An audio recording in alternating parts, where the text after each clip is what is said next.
So we just got done working on Jaden. He mentioned something totally unrelated to anything we talked about thus far, but he said, hey, by the way, anytime I'm doing sit-ups or like leg lifts and some ab work in the gym, I'm getting this popping sensation in the hip.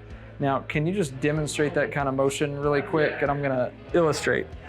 So every time, right there. Yep, every time that the knees flex up past about that point, it gets this kind of audible popping and crunching right there. Lay on your back on the table down. So anytime that happens, a lot of times it would be considered what's called a snapping hip syndrome, or if you just get this kind of weird popping, crunching, a lot of times people will think it's bursitis or maybe just arthritis of the hip. For somebody like him, it's not any arthritic condition. It's probably nothing to be concerned about. Slide down just a little. It would be most likely what is considered a snapping hip syndrome. And with that being said, it's just a tendon slipping back and forth across a bone. So every time he moves, that tendon slips back and forth, then back and forth. So with that movement, it's creating the popping. But there's a couple things we can do to it. I'm gonna have you bring this leg up, and it's only the one? Yeah. Is that right? Just hold that side. Okay. So I'm gonna use the drops on the table here. As I bring this up, and as I rotate this, you feel that start to jam? So he's getting a little compression in the groin as I rotate the hip inwards. So as we rotate the hip in, you're gonna feel pressure down, just like so. And we're gonna do that a couple of times. Great. Now, we got another about 30 degrees worth of rotation there, pretty easily. Does that still give you that pain right there? Yeah. Okay. How about as we bring it up from this side, on the outside there? Yeah. So with him, it's kind of this whole hip socket. There you go.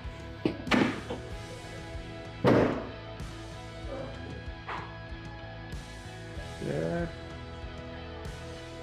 Does that change at all? A little bit, yeah. Okay. I'm gonna do one more. So we've worked through the rotational aspects of that. Now what we're gonna do is take his hip all the way up into the point that joint's starting to jam together. And then we're gonna traction downwards right on the top of the femur here to open that hip joint up. Maybe move your hand up. Then we have to get real close and personal right up at the top of the leg. Okay.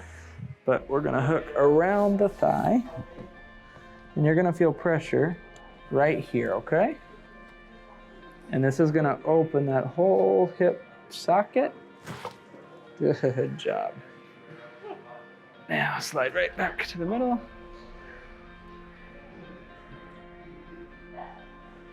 Good. Okay, now I'm gonna do one more that's so, we open the hip socket with it flexed. Now we're gonna do that with it straight. So both sides of it. And you're just gonna feel pressure right there. There you go. Okay, slide back to the middle. Now, do you still get that pinching, jamming right there? It's better. Okay. Anything there? Huh? Great. So this would be a good example of we got a lot of motion back in the hip joint. His range of motion's improving, there's no pain. The popping has slightly changed, but it's still there. Now that means that, one, it's probably not a joint problem. It's the easiest thing to fix, it's the fastest thing to fix, but it's probably not the case that that's gonna be the end-all be-all fix for you. Now where you're describing now has slightly moved. So I'm gonna have you try to hold your leg right there. Don't let me push it down. Okay, compared to this side, lift it up and out. Don't let me push it down. That one's way stronger. So that muscle is not working, and that's giving you a lot of instability. I'll have you take a breath in. I'm gonna apply pressure here. You're gonna breathe out and try to pull that leg down. Breath in, and out, and pull your leg down. Perfect. Do that about 3 times. Breath in, and out. Now all we're doing here is activating a muscle called his psoas, and this is a technique called trigenics. And go. Good job. Now bring this leg up and out. Try to hold it, don't let me pull it down. So hold it up, yep.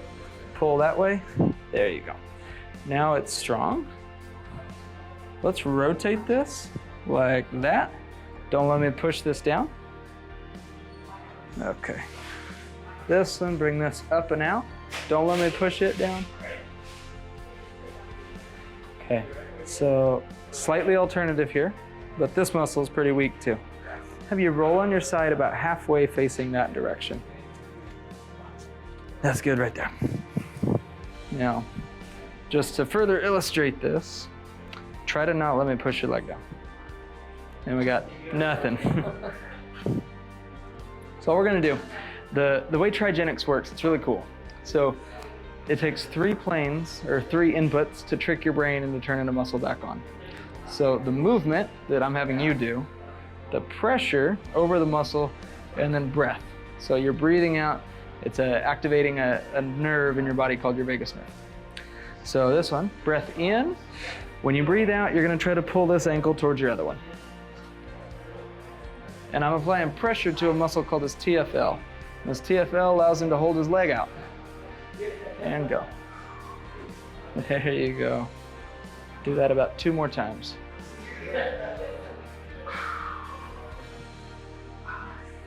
Good.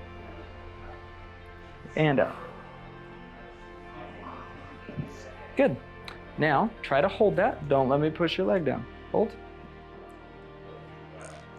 And now, I put a lot of force into that and you didn't budge. So now your TFL and your psoas is working again. Bend both legs and try to hold right there. Don't let me push down. That's really good. Turn over on your belly. So face down. Face down, there we go, your other belly. Try to hold right there. Don't let me push down. Let me push. Good. Lift this up for me. Hold it right there. Don't let me push down. Okay, relax that. Lift this side up. Don't let me push down. Hold. Okay. This one is a little bit weak. Relax for a second. Let it be loose. So take a breath in. Breathe out and try to pull your leg down. Good. Go again. And good. Good. And one more. Okay. Now lift this side straight up. Try to hold it. Don't let it push down. Good. We've created a lot of motion, a lot of mobility, and we've got a lot of stability around the muscles in that area now. With that said, it's just going to take a little bit of work to retrain that popping. Well, the popping is not problematic by itself. Long term, it lets us know, hey, there's an imbalance here. So just a little bit more work, but we know that we're on the right track. We had a lot of weakness that we were able to fix. We got strength coming back, so the popping should subside as we go. Yeah, so if you feel like you ever have something similar, or maybe kind of an unexplained pain, or you've tried something that tried a bunch of different avenues of remedying it, and you're not getting there, we'd love to be able to help you do a full evaluation, keep going. There's several other things that we will do in your case if this doesn't change. That's where we're going to stop for now to see how you respond in the next few days. But again, if you would like to